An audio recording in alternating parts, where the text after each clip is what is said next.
आम्ही 9 दिवस नवरात्रीमध्ये आमच्या पोरींना गरबा शिकवण्यापेक्षा थोडंसं स्वसंरक्षण जर शिकवलं, हातात शस्त्र, लाठीकाठी, तलवारबाजी, रायफल शूटिंग जर शिकवलं ना, तर लव जिहादच्या केसेस घडणारच नाहीत आमच्या आजूबाजूला, नाही घडणार.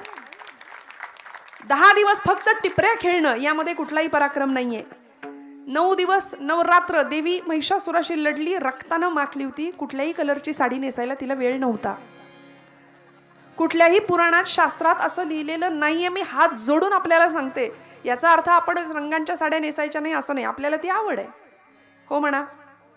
कपाट भरलेलं असतं की नाही, हो म्हणा. मग काय, पण त्या दिवसातच अगदी नाहीच तो कलर माझ्याकडे म्हणून मी तो कलर आज घेणारच विकत, असा अट्टहास करायची खरंच काही गरज नाही. कुठेच कुठल्या पुराणात असं सांगितलेलं नाहीये बरं का. मी हात जोडून सांगते. पण 9 दिवस 9 रात्र तिला पुरेसं खायला नाही, विश्रांती नाही, झोप नाही.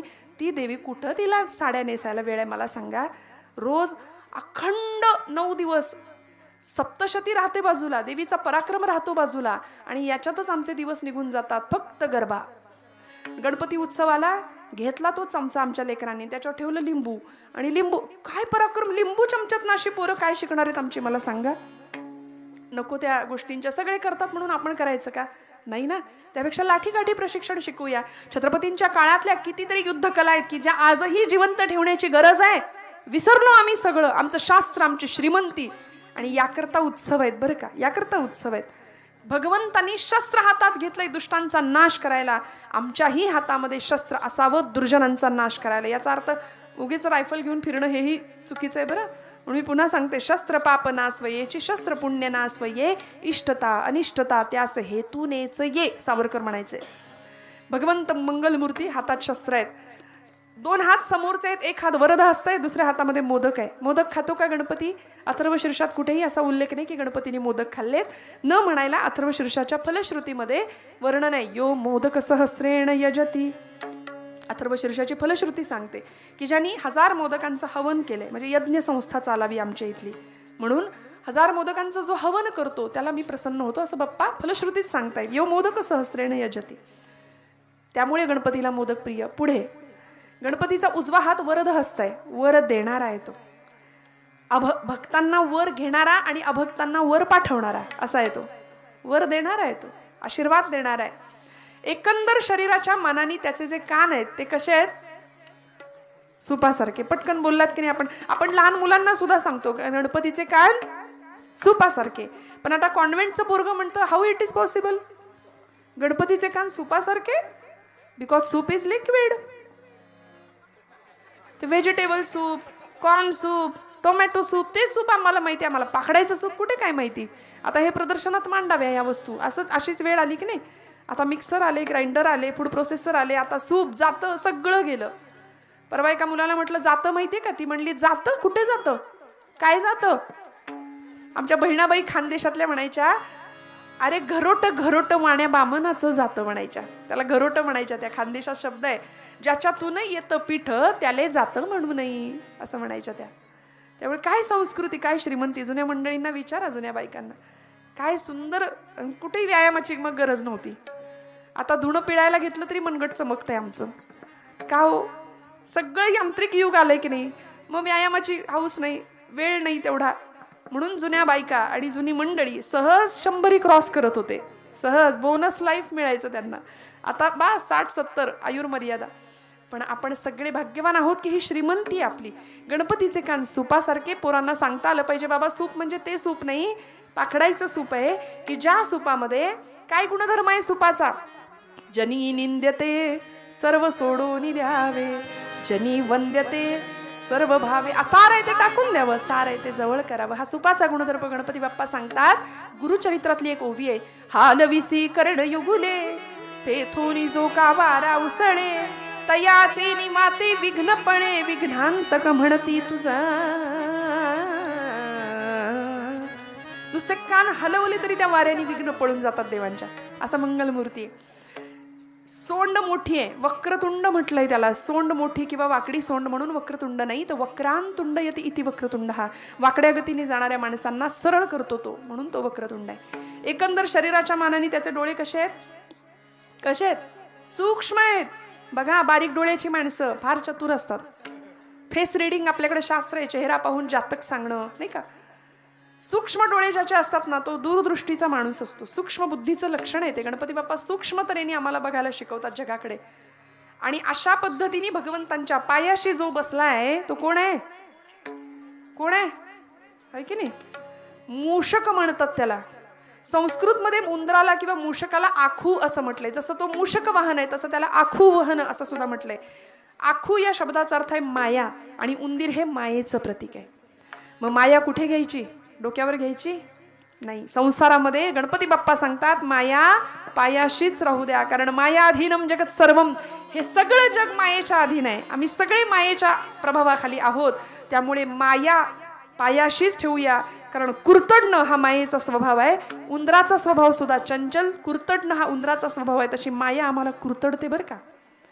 हे माझं, ते माझं, ते माझं असं करता करता करता ज्यांच्यासाठी डोळ्यात आसवा आणतो तीच मंडळी, तोच मुलगा ज्याच्यासाठी रक्ताचं पाणी करावं, हाडाची काढ करावी, जीवाचं बाबा तुम्हाला सगळंच माहिती आहे माझं, रान करावं, हे सगळं करावं. आणि तोच मुलगा 60-70 ओलांडल्यानंतर बापाला म्हणतो आता इथं काही उपयोग नाही तुमचा, तुम्ही नसलात तरी चालतंय, असलात तरी काही फरक पडत नाही.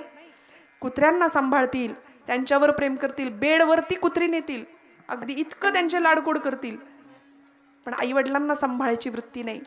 मग हे सगळं कधी अनुभवायला येतं? जगाने दिलेलं नाकारले पण वाट्याला येण्यापूर्वी सावध होऊया आणि आपलं कोण आहे याचा विवेक करूया. तुकोबराय सांगतात कोण आहे माझं अभंगाचं दुसरं चरण. देव सोयारा देव सोयारा देव सोयारा देव सोयारा देव सोयारा देव सोयारा देव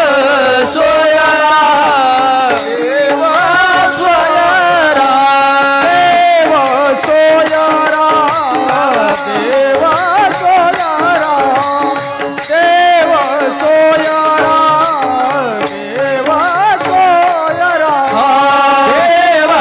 सोयारा देव सोयारा देव सोयारा देव सोयारा देव सोयारा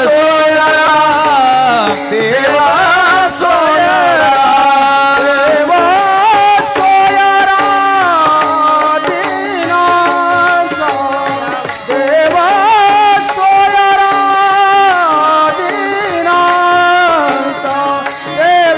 सोयारा देव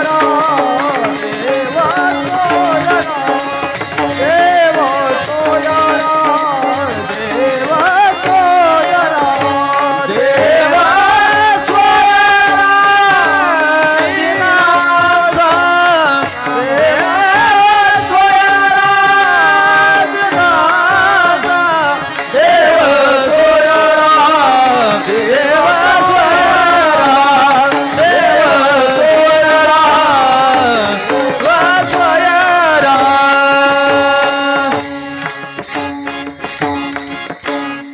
ही माणसं आहेत म्हणून कीर्तन आहे बरं का.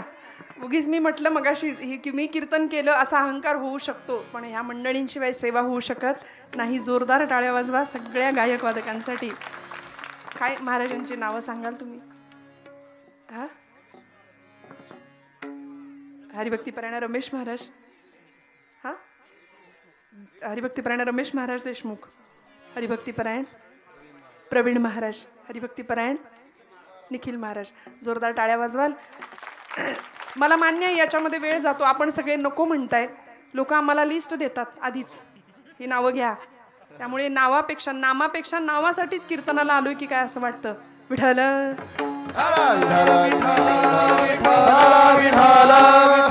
पण आक्रमकता नाही, सांभाळून गाणं, चाली व्यवस्थित. आता श्रीवल्लीच्या चालीवर सुद्धा कीर्तन करायची वेळ आली हो.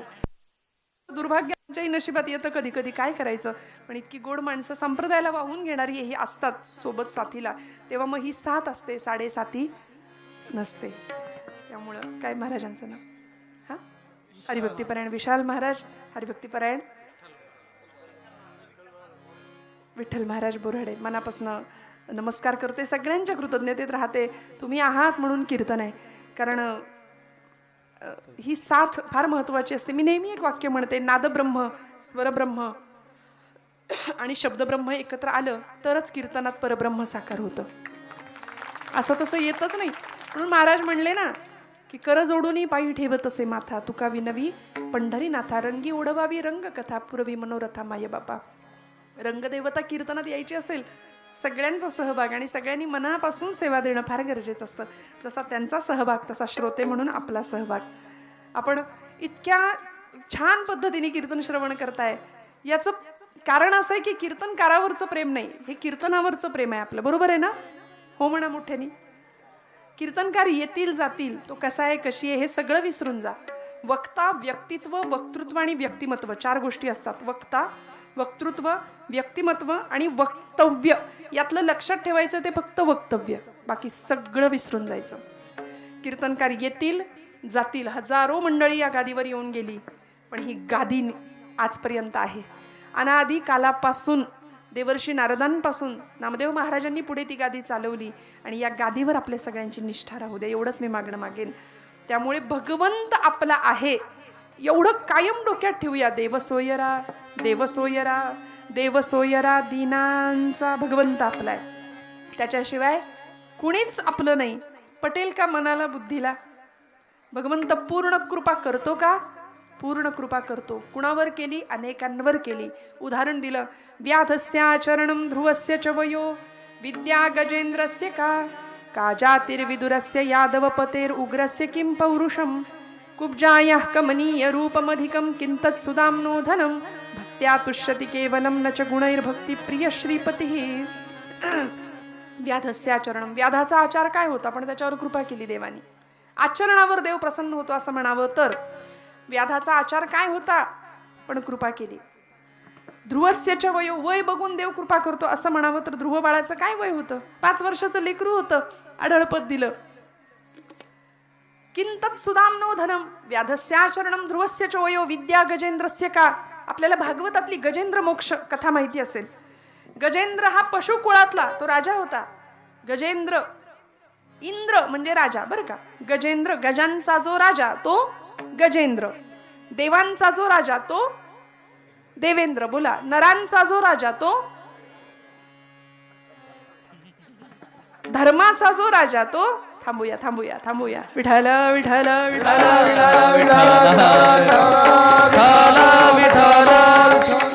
त्या गजेंद्राला सुद्धा भगवंतांनी मोक्ष दिला. दिला की नाही?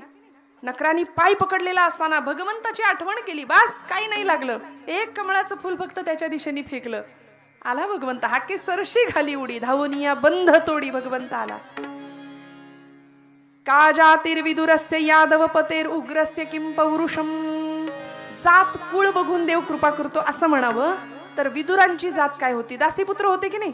पण भगवंतांनी काय केलं हो? शिष्टाई करता आले होते. कुठे? कौरवांच्या राजसभेमध्ये यायचं होतं. दुर्योधनाला अक्कल शिकवायची होती. बाबा रे युद्ध करू नको, ऐक माझं. पण ऐकलं नाही ना त्यांनी. सुईच्या टोकावर मावेल एवढं सुद्धा साम्राज्य पांडवांना देऊ देणार नाही म्हणले. जा काय करायचं ते कर. पांडव भगवंत खूप समजावून सांगतायत, अरे बाबा ऐक माझं, नको युद्ध, 5 गावं मावतील एवढी जमीन दे आणि मोकळा हो. नाही, शिष्टाई करता आलेले भगवंत. दुर्योधनाने भरपूर पाहुणचार करायचा ठरवला होता, पण भगवंत म्हणतात चलो विदुर घर जाये उधोजी, चलो विदुर घर जाये उधोजी, चलो विदुर घर जाए उधोजी, चलो विदुर घर जाए उधोजी, चलो विदुर घर जाये उधोजी, चलो विदुर घर जाये उधोजी, चलो विदुर घर जाए उधोजी, चलो विदुर घर जाए. दुर्योधन का मेवा त्यागे, दुर्योधन का मेवा त्यागे, विदुर की कन्या पावे, चलो विदुर घर जाए उधोजी, चलो विदुर घर जाए चलो विदुर घर जाए, चलो विदुर घर जाए. विदुरानं कण्या वाढल्या तरी चालतील म्हणाले, पण जायचं विदुराकडे. विदुर पत्नी सुशीला छान पाहुणचार करावा भगवंतांचा. का जातिर्विदुरस्य यादव पतेर उग्रस्य किं पौरुषम. उग्रसेन यादवाचं पौरुष काय होतं? पण मथुरा जिंकली, कंसाला ठार केलं भगवंतांनी. मारलं की नाही कंसाला?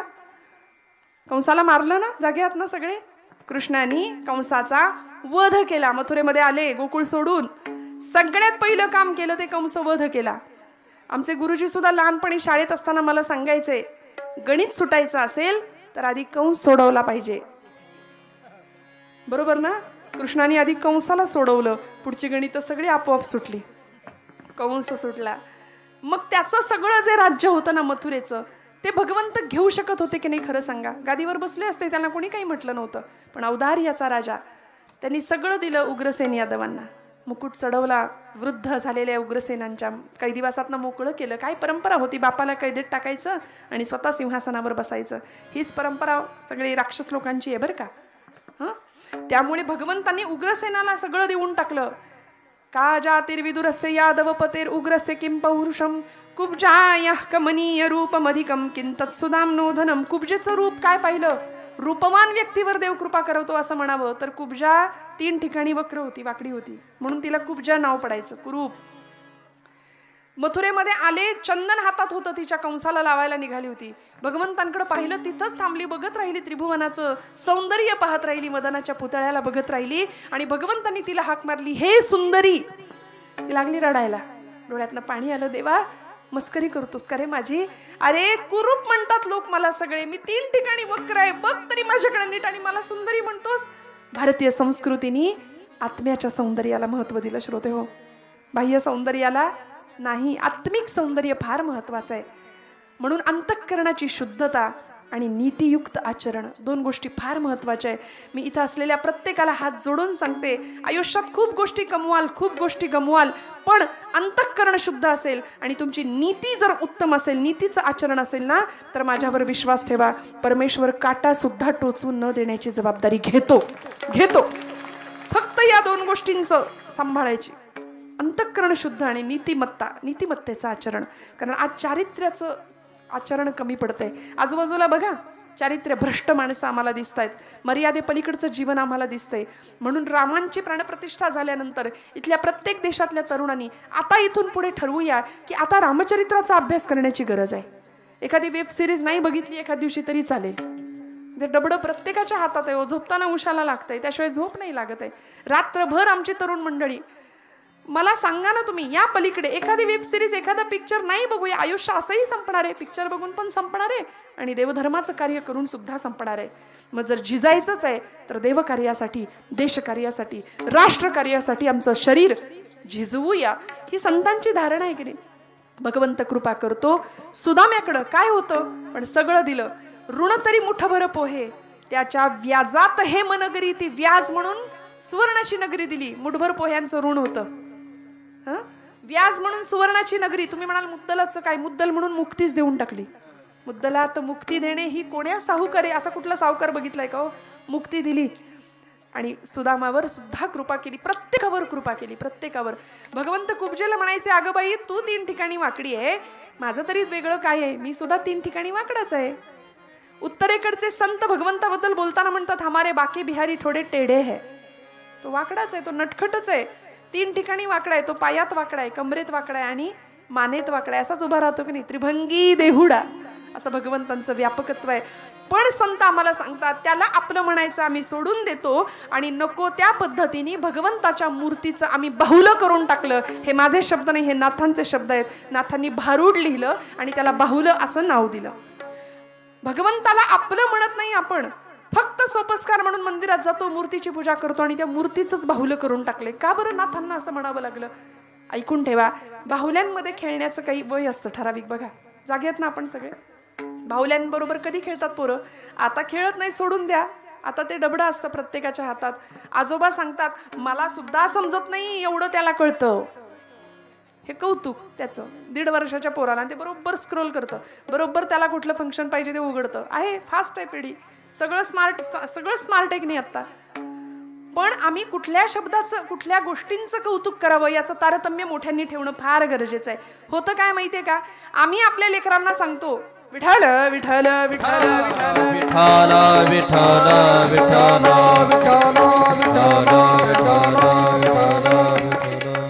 आम्ही आपल्या लेकरांना सांगतो की हे तुझं आहे बरं का. आपल्या सगळ्यांचं लक्ष आहे.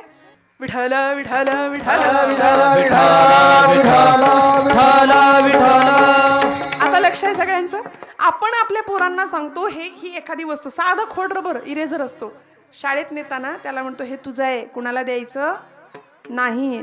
ते पोराच्या डोक्यावर पक्क बसतं, हे माझं आहे. आणि मग त्याला गमतीने जरी कोणी म्हटलं बघू बघू बघू बघू मला दे, ते म्हणतो माझं आहे. मग आपण काय म्हणतो, कसं गुंड आहे बघ, माझं माझं करतोय. आम्ही कौतुक करतो नको त्या गोष्टींचं.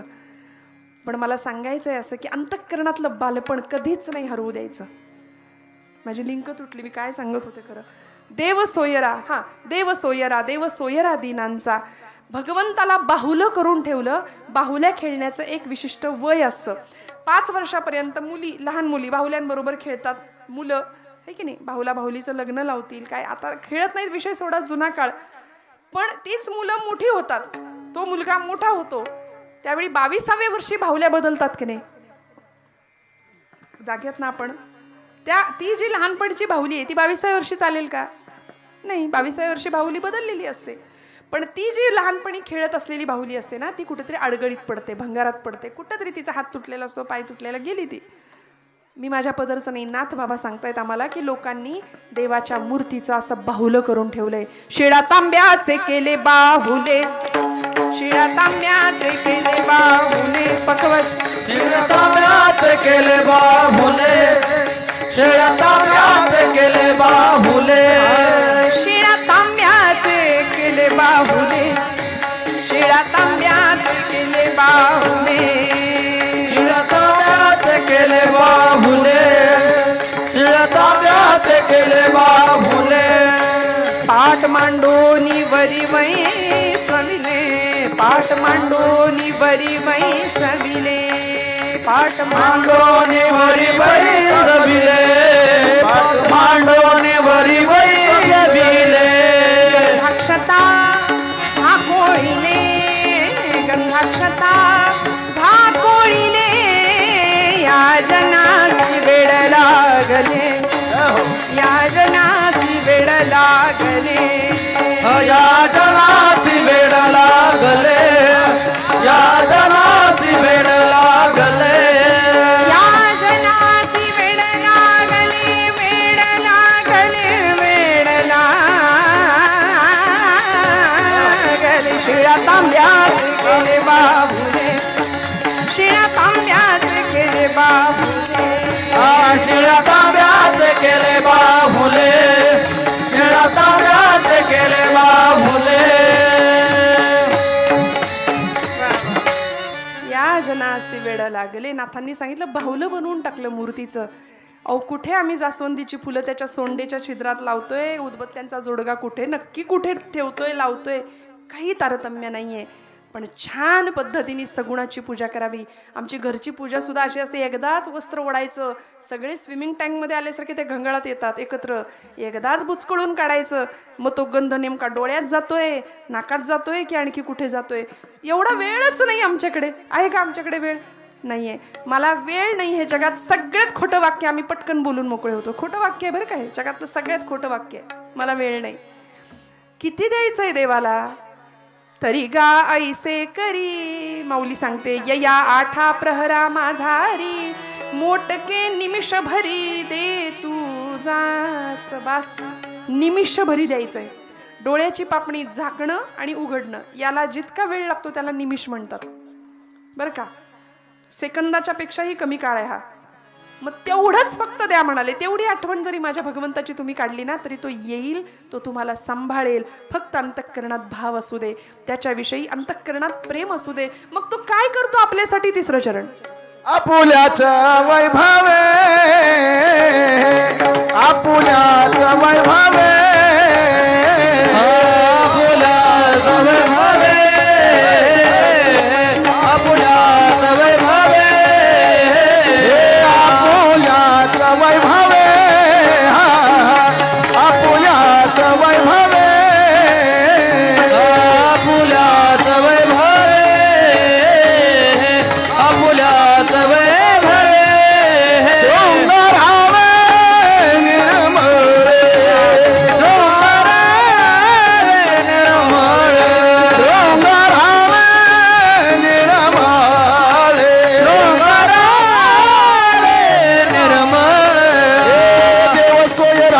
सोयरा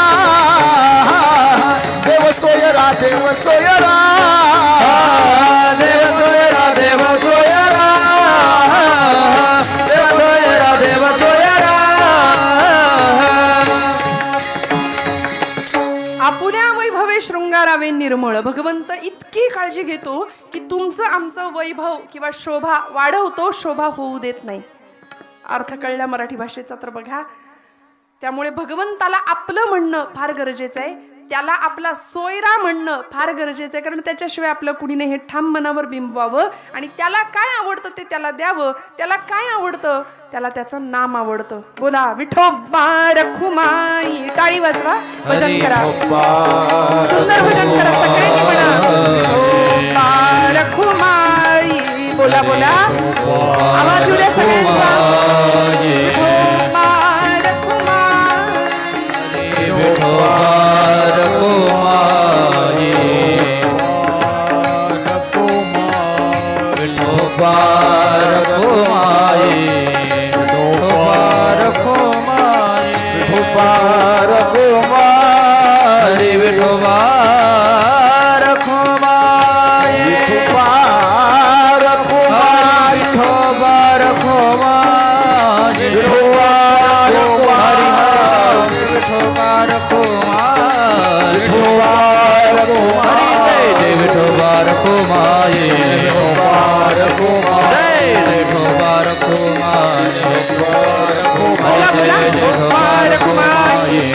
टाळी टाळी हातवर हातवर टाळी करा.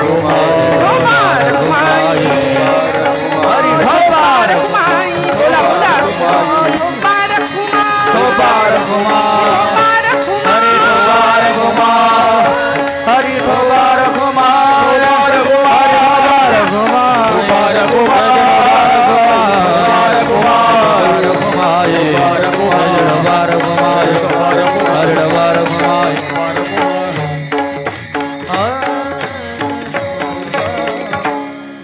हात सुद्धा वर गेले नाही आमचे पूर्ण, है की नाही.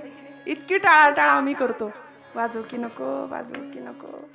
परवा तर असं म्हणजे आपलं इथलं नाही सांगत बरं का, आमचं स्वभाव आहे, आम्ही नारदांच्या गादीवर असतो ना. देवर्षींचा काय गुण आहे, इथलं तिकडे तिकडचं इकडे. त्यामुळे आम्ही इथलं तिथे कधीच नाही सांगत. पण आपण सगळे अत्यंत सुंदर कीर्तन ऐकताय, नाम सुंदर घेताय. काय शेवटी सोबत न्यायचंय मंडळी. काही क्षण मिळतात आयुष्याचं सार्थक करण्याकरता, ते क्षण इथे आहेत, या मंडपात आहेत. त्यामुळे मोकळ्या मनाने आणि मोकळ्या गळ्याने घ्यावं. उगीच आम्ही आपलं विठोबा रखुमाई जोरात म्हणणार आणि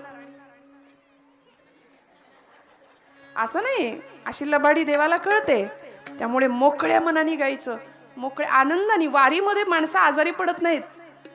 दगड काट्या कुट्यातनं, पावसातनं, उन्हातनं, चिखलातनं तुडवत नाचत जातात की नाही. कुठलं टॉनिक घ्यायला लागतो, पण मस्त तब्येत ठणठणीत राहते की नाही.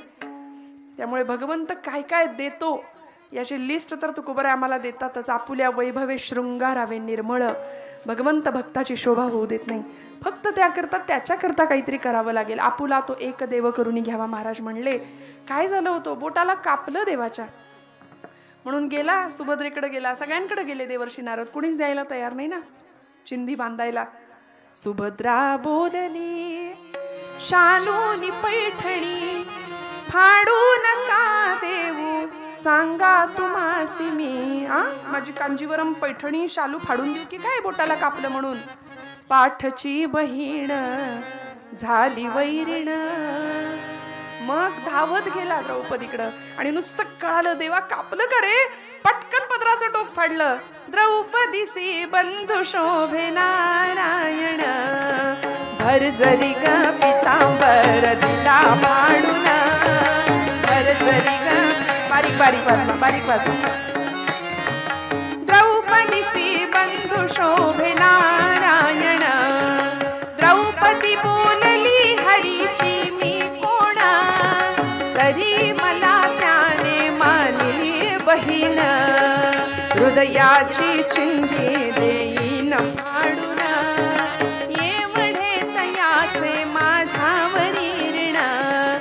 वसने पुरवोनी हरी राखी माझी लाज, चिंधीसाठी आला माझ्या दारी हरी आज, त्रैलोक्य मोलाचे वसन दिले फाडून, द्रौपदीसी बंधू शोभे नारायण, भरजरी ग पितांबर दिला फाडून, द्रौपदीसी बंधू शोभे नारायण. दिलं फाडून, क्षणाचाही विचार न करता. आणि या प्रसंगाचं ऋण भगवंत लक्षात ठेवतात. भर दरबारामध्ये दुःशासनाने केसांना धरलंय, फरफटत ओढत आणतीये, दयेची याचना करत होती. बाबा रे, मला नको ओढूस असा, मला घेऊन जाऊ नकोस, कौरव कुलाची मर्यादा आहे, मी कौरवांची स्नुषा आहे. दरबारात आली, पितामह भीष्मांच्याकडे पाहिलं, पितामह आजोबा तुमची नातसून आहे मी. धृतराष्ट्राकडे पाहिलं, कौरव कुलाच्या सुनेसोबत असा प्रसंग आपण उघड्या डोळ्यांनी पाहता. 5 रथी महारथी एकापेक्षा एक होते, 5 पांडव. 5 पांडवांकडे पाहिलं, सगळ्यांनी मानाखाली घातल्या होत्या हो, कुणीच मदतीला नाही. आणि त्यावेळी ही द्रौपदी माता हात उंचावते आणि हे गोविंदा, हे माधवा, हे मधुसूदना, धाव म्हणून धावा करते. त्यावेळी भगवंत त्या चिंधीचं ऋण सहस्त्रपटींनी या प्रसंगात फेडतात. भगवंत शिल्लक नाही ठेवत. आमचे ब्रह्मचैतन्य गोंदवलेकर महाराज म्हणतात, तुम्ही माझ्या रामाकरता 1 पाऊल चाला, माझा राम तुमच्याकरता 20 पावलं चालत येईल. आपण जर चाललोच नाही ना, तर देव म्हणेल तू तुझ्या जागी बरा, मी माझ्या जागी बरा. अशी आमची स्वार्थी भक्ती आहे की नाही, लबाड भक्ती आहे. त्यामुळे भगवंताकरता करावं, मोकळ्या मनाने करावं, धर्माकरता करावं. आज परिस्थिती आणि वेळ अशी आहे श्रोते हो, आमचा धर्म धोक्यात आहे. आजूबाजूला प्रचंड भीषण भयान वातावरण आहे. ज्या काळामध्ये भगवंतांनी शोभा वाढवावी असे अनेक महापुरुष होऊन गेले की ज्यांनी जीवाची बाजी लावली, रक्ताचं पाणी करावं, स्वराज्याची उभारणी करावी. जीवाला जीव देणारे मावळे होते स्वराज्यामध्ये. छत्रपतींच्या सिंहासनासमोर, न्यायासनासमोर प्रत्येक जण जीवाची बाजी लावून लढत होता. काय मिळणार होतं या बदल्यामध्ये? फक्त देव मानलं होतं राजाला. हिंदूंसाठी स्वतःचं सिंहासन उभं करायचं होतं, स्वतःची बाजू निर्माण करायची होती. कारण सुलतानांच्या लढाया, मोगलांच्या लढाया, परक्यांची आक्रमणं, जाळपोळ, लुटालूट, अन्याय, अत्याचार, कित्येक ब्राह्मणी गुजरणी भ्रष्टविल्या, किती एक हाल होऊन मेल्या, किती एक देशांतरात त्या विकिल्या. इतकी भयान परिस्थिती होती. हे ऐकायला सोपं आहे. आजचा काळ आपण इथे येऊन आपले उत्सव साजरे करतोय. छत्रपती शिवाजी महाराजांची अनंत कृपा आहे तुमच्या माझ्यावर, म्हणून आम्ही इथे आहोत. आमच्या कपाळावरचं कुंकू सुरक्षित आहे, आमच्या संस्कृतीमध्ये आम्ही जगू शकतो. आणि आता त्यांच्याविषयी कृतज्ञता नाही पाळली, नाही बाळगली तर आमच्यासारखे नतद्रष्ट आम्ही आहोत. जिथं वेदशाळेतला वेद, देवळातला देव, स्त्रीचं शील, तरुणांचा पराक्रम, वृद्धांचं जीवन, हे सगळं सुरक्षित राहावं याकरता घाट घातला होता. म्हणून तर मंदिरं सुरक्षित होती, देव सुरक्षित होते. सामर्थ्य आहे चळवळीचे, जो जो करील तयाचे, परंतु तेथे भगवंताचे अधिष्ठान पाहिजे. म्हणून तर सैन्याचा जागर सुद्धा हर हर महादेव होता हो. का भीषण परिस्थिती होती. आमच्या घरातल्या बाया बापड्यांना डोळ्यासमोर ओढत आणून अब्रू लुटताना बघण्यापलीकडे इलाज नव्हता. इतकी अंधाराची परिस्थिती होती. पण या काळामध्ये अशी ठिणगी पेटली स्वराज्याची. आईनं बाळाच्या डोळ्यामध्ये स्वराज्याचं दिव्य स्वप्न पाहिलं. या देशातल्या बाया बापड्यांच्या पदराला, वस्त्राला हात घालणारा जर नराधम जन्माला आला तर रांझ्याच्या पाटलाचा जसा निकाल राजांनी केला होता ना, स्वराज्यासमोर आलेला पहिला खटला होता तो. पुण्यापासून अगदी जवळ असलेलं रांझे नावाचं गाव, त्या गावचा पाटील होता बाबाजी भिकाजी गुजर पाटील. सकाळची वेळ 150 मावळ्यांना घेऊन राजे निघाले होते. शंभू महादेवाच्या मंदिराचा भगवा ध्वज दिसला, मंदिरामध्ये गेले, नमस्कार केला भगवंतांना. कुणीतरी गुळपाणी आणलं, पटकन ते प्राशन केलं, सगळ्यांचं क्षेमकुशल विचारलं आणि निघाले बरं का. भात खाचरं लागली, शेताची बांध लागले. लोकांनी काम करता करता हातातलं साहित्य ठेवलं, मुजरा केला. राज जय भवानी, जय शंभू महादेव, हर हर महादेव. राजांनी अभय मुद्रा द्यावी आणि तेवढ्यात एक भीषण आर्त किंकाळी राजांच्या कानावर यावी. राजा वाईस थांबा, राजा वाईस थांबा.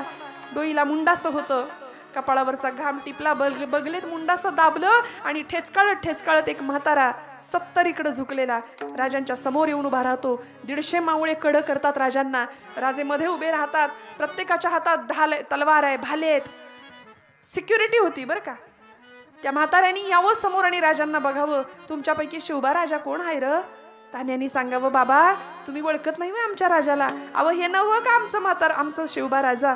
त्या म्हाताऱ्याला वाटलं राजा म्हणजे कोणीतरी 50शीचा असावा, एवढं चांगलं राज्य करतोय. जवळ आला, सर्वांगाना हात फिरवला डोक्यावरनं हात फिरवला, गालावरनं हात फिरवला, म्हणाले शाबास र माझ्या राजा, लय चांगलं राज्य करतोयास. म्हणून तो हात फिरता फिरता राजांच्या कमरेला असलेल्या तलवारीच्या वज्रमुठीकडे गेला आणि त्या मुठीवर म्हाताऱ्याचा हात पडला. खरकन वितभर तलवार बाहेर आली आणि सगळ्यांनी म्हाताऱ्याच्या पोटाला, छातीला, पाठीला भाले लावले. अरे आमच्या राजाच्या जीवावर उठतोस वय म्हणले. तो म्हातारा म्हणाला नाही र, माझं सगळं आयुष्य राजाला मिळू दे. राजा तुला कोण र मारतो, मरायचंच आहे तर तुझ्या तलवारीनं मरावं म्हणून तलवार उपसत होतो. एखादं मातीचं ढेकूळ जसं पाण्यात विरघळावं तशी त्या व्यक्तीची अवस्था झाली होती. स्पुंदून स्पुंदून रडत होता. शिवबाराजांनी सगळ्यांना बाजूला केलं. त्या आजोबांना खांद्याला धरून उठवलं. म्हणले म्हातार बाबा, आजोबा काय प्रसंग आलाय, स्वराज्यात तुम्हाला मरावंसं वाटतं. आम्ही 16 वर्षाचे आहोत, आम्ही लहान आहोत, तुमचं मार्गदर्शन आम्हाला हवंय, माझ्या आईचं मार्गदर्शन मला मिळतंय, यासाठी आम्ही स्वराज्याचा घाट घातला. सांगा तुमच्यावर असा कुठला प्रसंग आला तुम्हाला मरावंसं वाटतं. त्या म्हाताऱ्याने आपली कर्मकहाणी सुरू केली. तो म्हणतो राजा, माझं एक पोरगं आहे अक्षय तुझ्यासारखं, मला म्हणतं राजाच्या सैन्यात जायचंय. पण मी म्हटलो तू जर राजाच्या सैन्यात गेला तर म्हाताऱ्याच्या पोटाला तुकडा कोण देईल, म्हणून पोरगं नको म्हणत असताना मी त्याचं लग्न लावून दिलं. राजा, नक्षत्रासारखी पोर माझ्या घरात सून म्हणून आली, माझी लेक म्हणून आली. अक्षी पंगत घातली होती, सगळं गाव जेवायला घातलं. गावचं पाटील सुद्धा आलं होतं जेवायला. पाटील जेवायला बसले, पोरगी माझी पाटलाला लाडू वाढायला पुढे आली. मी म्हटलं गावचं पाटील म्हणजे आपलं मायबाप, त्यासनी 2 लाडू तर वाढ, म्हणून पानामध्ये लाडू वाढायला पोरगी आली आणि पाटलाच्या मनातला रावण जागा झाला. राजा दुर्योधन जागा झाला. एकदा का माणसाच्या मनात रावण जागा झाला ना की तो आपपर भाव विसरतो. माझी पोरगी रोज पाणवठ्यावर जायची, रोज पाणवठ्यावर जायची. मला सांगायची बाबा पाटील माझ्याकडे वाकड्या नजरानं पाहतात. मी सांगायचो पोरी, पाटील म्हणजे आपलं मायबाप, कुणाच नाही तक्रार करणार, काळजी करू नको. पण एका दिवशी पाटलांनी विश्वासघाताने तिला बदनाम केलं. राजा, असा मलिन देह पतीच्या संसारात नेण्यापेक्षा रातोरात डोहात उडी टाकून तिने आपलं जीवन संपवलं. दुसऱ्या दिवशी सगळी माणसं पाणवठ्यावर जमली. मी माझे बैल जोडी घेऊन गेलो होतो, बघितलं तर राजा पाणवठ्यावर काहीतरी तरंगत होतं. तो देह दुसरा तिसरा कोणी नव्हतो, माझी पोरगी होती, माझी सून होती. राजा, पोराला वेड लागलं, अरे याच्यापेक्षा मोगलाई लईच बरी. हे ऐकलं मात्र आणि तळपायाची आग मस्तकाला गेली. तळपायाची आग मस्तकाला गेली राजांच्या. आणि सांगितलं तान्ह्या, पाटलाला संध्याकाळच्या तासाचे टोल पडण्याच्या आत मुसक्या बांधून घोड्यावर उलट टाकून लाल महालाच्या चौकात आणा. 16 वर्षाचं वय होतं माझ्या राजाचं, 16 वर्षाचं. आजोबांना सोबत घ्या, लाल महालाच्या चौकात आणा. आणि त्याच दिवशी तान्हाजी मालुसरे तलवारीची मूठ दिंडी दरवाजावर आपटली. पाटील हायसा का घरात? पाटील मस्तीत होता, मशगुल होता. अरे हा, आम्ही राजाला मानत नाही म्हणे, आम्हाला बादशाहनं वतनदारी दिली, आम्ही बादशाहचे गुलाम, आम्ही वतनदारी दिली, बादशाहने आम्हाला वतन दिले, आम्ही त्याला राजा मानतच नाही म्हणले. 2-4 हात झाले. तानाजीनी पाटलाला उलट घोड्यावर टांगलं, मुसक्या बांधून आवळून लाल महालाच्या चौकात उभं केलं. म्हातार बाबा शेजारी आहेत. न्यायासनावर राजे बसलेत. किती वय आहे? फक्त 16. स्वराज्याच्या समोर आलेला पहिला खटला मी तुम्हाला सांगते श्रोते हो. पहिला खटला काय होतं? न्यायासन. आता जर अशी केस झालीच, एकतर ती केस उघड येत नाही. मला भाटे काकांनी सांगितलंय काय घडतायत घटना या आजूबाजूला. मला सांगा, आम्हाला सावध होण्याची गरज आहे की नाही? आज आमची पोरगी संध्याकाळ झाली आणि घरात नाही आली तर आईबापाच्या काळजाचा ठोका चुकतो की नाही? मला सांगा. का? मर्यादेपलीकडचं जीवन आपण पाहतोय. मग तुम्ही आम्ही आई वडील म्हणून काहीतरी जबाबदाऱ्या आहेत, काहीतरी धर्मशिक्षण देण्याची गरज आहे. एवढ्या एवढ्या लहान पोरींना जर आम्ही कमी कपडे घालायची सवय लावली ना, तर ती पोरगी मोठी झाल्यानंतर कधीच अंगभर कपडे घालणार नाही. लिहून ठेवा माझं वाक्य. तिला सवय लावली आपण. 4-5 वर्षाच्या पोरींचे कपडे अंगभर का नाही आम्ही घालू शकत? छान व्यवस्थित तिला केस बांधून राहायला शिकवू शकतो की नाही? धर्मशास्त्र सांगतं मोकळ्या केसांवर पिशाच्य बसतं. ऐकून ठेवा, परत विचारू नका, ते नंतर अभ्यास करा, आपण वाढवा. पण हे सगळं आम्ही जर आपल्या पद्धतीने जपलं नाही धर्मशास्त्र, तर आम्ही सुजाण कधी होणार? धर्मशिक्षण घरातनं देण्याची गरज आहे. छत्रपतींना लहानपणापासून कंसाला मारणारा कृष्ण शिकवला होता, रावणाला मारणारा राम शिकवला होता. जिजामाऊलींनी सांगितलं होतं, राजा तू असा खेळ खेळ, मर्दांसारखा हातामध्ये तलवार घे, तू तसा वीर होशील का? जमवनी मावळे गडी का, रणी वधावया देश शत्रूचा मेळा. बाळा, अशी अंगाई आईनं गावी लेकरासाठी. तो काळ होता, विलक्षण काळ होता. शिवबाराजांचं पहिलं न्यायासन. 16वं वरीस आमच्याकडे कसं असतं? 16वं वरीस वाटलंच मला, एवढं बोलून सुद्धा तुम्ही उत्तर देणार मला. आता घरी जाऊन आपली दृष्ट काढायची छान. 16वं वरीस आता काय बोलाल? 16वं वरीस मोक्याचं आहे, लक्षात घ्या. टर्निंग पॉइंट आहे तो आयुष्यातला. धोक्याचं कसं म्हणता तुम्ही? झाल्या म्हणी भरपूर झाल्या, आता बास, पुन्हा पुन्हा नाही बोलायच्या. जो जिता वही, हेच ते म्हणू नका, तेच मी सांगतेय.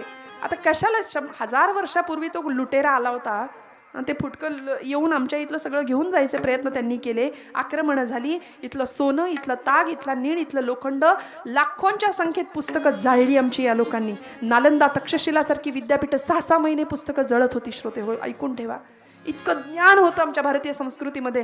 लॉर्ड मेकॉले नावाचा शिक्षण तज्ज्ञ भारतात आला इंग्रजांच्या बरोबर. त्याला कळलं की भारतावर राज्य करायचं असेल तर इथली शिक्षण व्यवस्था बदलली पाहिजे. म्हणून आज आपण जे शिक्षण घेतो ना, SSC बोर्ड असले, CBSE, ते सगळे इंग्रजांचं आहे.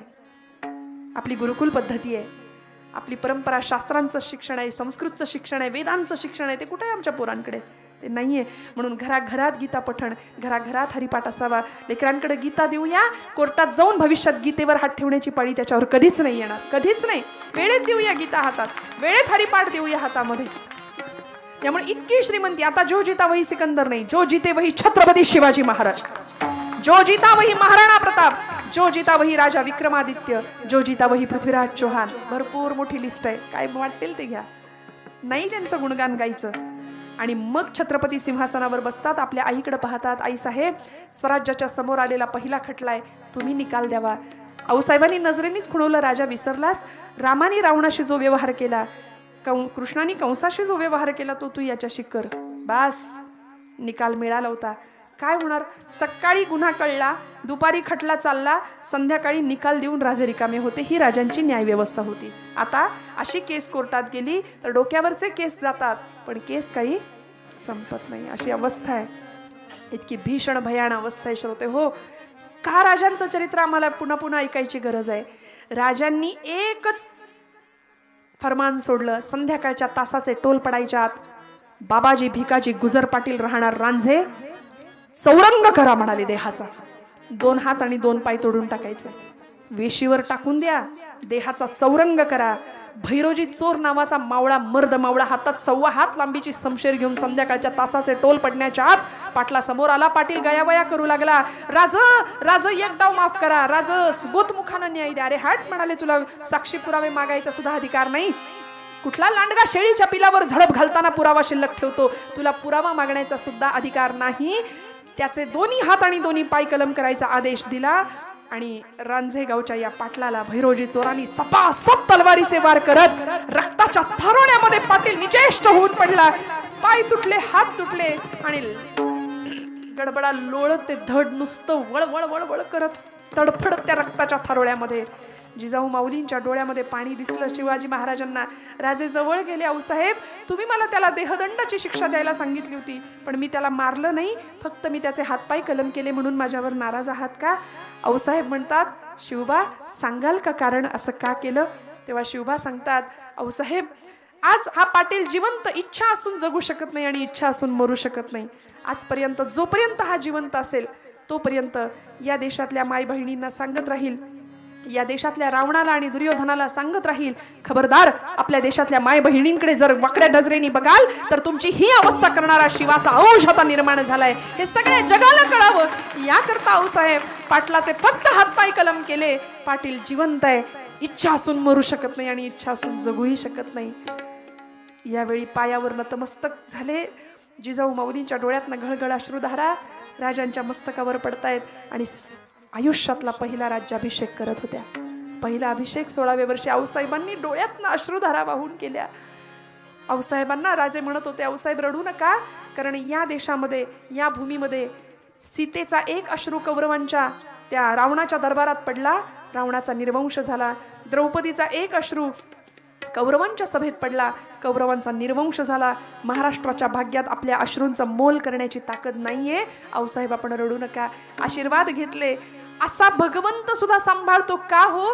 कारण सामर्थ्य आहे चळवळीचे. चळवळ होती पण हर हर महादेव हे अधिष्ठान होतं. चळवळ होती पण माझा राजा 64 कवड्यांची देवीची माळ गळ्यात घालत होता, पोत घेऊन भूत्या बनून नाचत होता. इतकं सिंह अधिष्ठान पक्क होतं तुळजाभवानीचं आणि शंभू महादेवाचं. तुमच्या माझ्या आयुष्यात असं अधिष्ठान पक्क असावं. आणि हे असल्यानंतर भगवंत अशा भक्तासाठी काय करतो? शेवटचं चरण तुका माने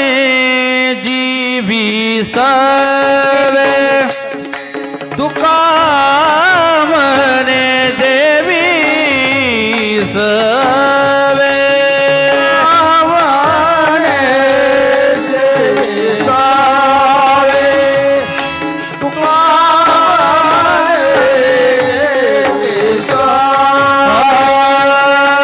प्रेम द्यावे प्रीतीचे प्रेम द्यावे प्रीतीचे देव सोयरा देव सोयरा देव सोयरा देव सोयरा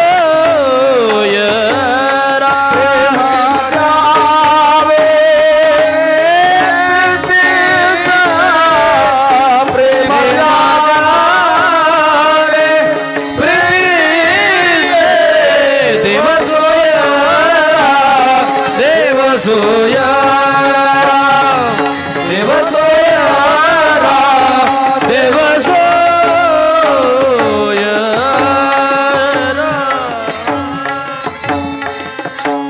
भैरवी नंतर घ्या नाही तुका म्हणे जीवी स्वय प्रेम द्यावे प्रीतीचे देव सोयरा देव सोयरा देव सोयरा दीनांचा तजरे अभिमान जान गुनियन को तजरे अभिमान तजरे अभिमान जान गुनियन को गुणकी से मान मानव मान तजरे अभिमान तजरे अभिमान तजरे अभिमान.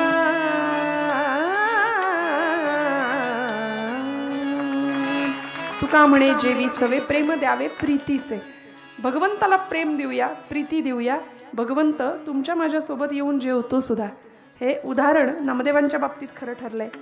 जनाबाई सोबत आला भगवंत जात्यावर दळण दळू लागला. काय पुरुषार्थ आहे. देवळातला देव स्वयंपाक घरात आणला की नाही जनाईने. तुम्ही आम्ही आणतच नाही कारण आणि आमचा स्वयंपाक असा असतो इथं केल्याची किंमत नाही खाल्ल्याची किंमत नाही गिळा एकदाशी असा आमचा स्वयंपाक असतो. त्यामुळे देव तिथे कसा येईल. देव तेव्हाच येईल जेव्हा दळिता कांडिता तुझं गायीन अनंता माझा महिला वर्ग. मला खूप कौतुक का वाटतं कारण सगळं बघावं लागतं महिला वर्गाला. खूप तडजोड करून प्रपंच चालवतात. म्हणजे जुन्या बायका आताच्या नवीन मुलीसुद्धा त्यांच्या त्यांच्या पातळीवर संघर्ष करतात. जुन्या महिलांना विचारा काडीला काडी लावून तुमच्या सगळ्यांचे प्रपंच काय सुंदर फुलवले सांभाळले. हां कधीतरी ऐकायला लागलं तुम्हाला मी आहे म्हणून सगळं चाललंय. मग त्यांनी म्हणण्याआधी आपणच म्हणा ना बाई ग तू आहेस म्हणून.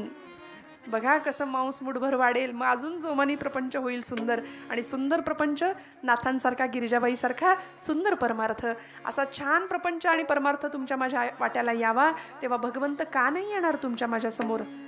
जो साठी आला मीरेसाठी आला नामदेवांसाठी आला कान्होपत्रेसाठी आला सखूसाठी आला जनाबाईसाठी आला सगळ्यांसाठी आला तसा तुमच्या माझ्याकरता सुद्धा येईल. फक्त विश्वास ठेवूया. आज झालेली सेवा भगवंत चरणावर समर्पित करते. बराच वेळ झालाय. आपल्या सगळ्यांच्या कृतज्ञतेत राहते. वरद विनायकाच्या चरणी झालेली सेवा सुपूर्त करते. परमादरणीय प्रदीप काका भाटे यांच्या तळमळीतून आणि त्यांना साथ देणाऱ्या अनेक मंडळींच्या मार्गदर्शनातून या सर्व मंडळाच्या देवस्थानच्या संयोजकांचे आजच्या कीर्तनाच्या संयोजकांचे आयोजकांचे मनापासून आभार व्यक्त करते. सर्व कीर्तनासाठी लाभलेले साथीदार गुणीजन गायक वादक मंडळी सगळ्यांच्या ऋणात राहते. सगळ्यांच्या विषयी कृतज्ञता व्यक्त करते. बोलत असताना जर काही वेडवाकडं गेलं असेल तर मोठ्या अंतःकरणाने क्षमा करा. आपल्या सगळ्यांचे आशीर्वाद मागते. पुन्हा एकदा उत्तम ध्वनी व्यवस्था काही त्रास नाही मला बरं का. तुमचा छान तुमच्या पद्धतीने तुम्ही हाताळलं. मनापासून सगळ्यांच्या विषयी कृतज्ञता व्यक्त करते. गावातली तरुण मंडळी आता तरुणांनी समोर यावं वृद्धांनी मार्गदर्शन करावं आणि मग अजून मोठ्या पद्धतीत हा उत्सव बहरावा अशी सदिच्छा व्यक्त करते. मंगलमूर्तीच्या चरणी प्रार्थना करते आणि सेवेला विराम देते. ज्ञानेश्वरा माऊली ज्ञानराज माऊली तुकाराम जय जय जय ज्ञानेश्वर माऊली विठ्ठल जय जय विठ्ठल विठ्ठल जय जय विठ्ठल विठ्ठल जय जय विठ्ठल विठ्ठल जय जय विठ्ठल बोली देवी पुढे देवा पुढे उत्तरे करा क्षमा अपराध महाराज तुमचे विचारिलाधिकारणी आपुला क्षमापराध महाराज तुम्ही सिद्ध ज्ञानेश्वरा पायापैकी करा क्षमापराध महाराज तुम्ही माऊली सिद्ध ज्ञानदेव देव तुकाराम ज्ञानदेव तुकाराम देव तुकाराम तुकाराम तुकाराम तुकाराम तुकाराम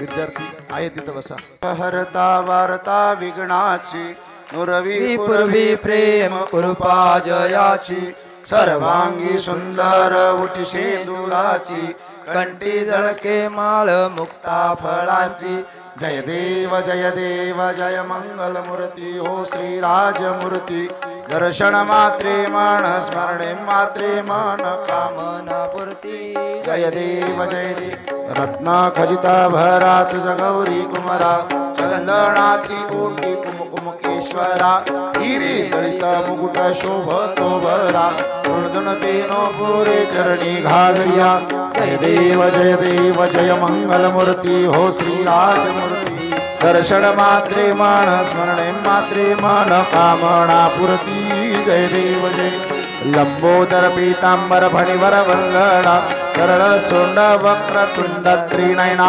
आश्रमाचा वटपाई सदना संकटी पावावे निर्वाणी रक्षावे सुरवर वंदना जय देव जय मंगल मूर्ती हो श्री राजमूर्ती दर्शन मात्रे मन स्मरणे मात्रे मन कामना पूर्ती जय देव जय घालीन लोटांगण मंदिर चरण डोळ्यान पाहिन रूप तुझे प्रेम आलिंगन आनंद भोजन भावे वाळीन म्हणे नमा त्वमेव माता पिता त्वमेव बंधु सखा त्वमेव विद्या द्रविण त्वमेव सर्वं मम देवते कायेन वाचा मनसेर्वा बुद्ध्यात्मना वा प्रकृति स्वभाव करोमि यज्ञं सकल परस्मै नारायणाय समर्पयामि अच्युतं केशवं राम नारायणं कृष्ण दामोदरं वासुदेवं श्रीधरं माधवं गोपिका वल्लभं जानकी नायकं रामचंद्रं हरे राम राम राम हरे हरे हरे कृष्ण कृष्ण कृष्ण हरे हरे हरे राम राम राम हरे हरे हरे कृष्ण कृष्ण कृष्ण हरे हरे गणपती बाप्पा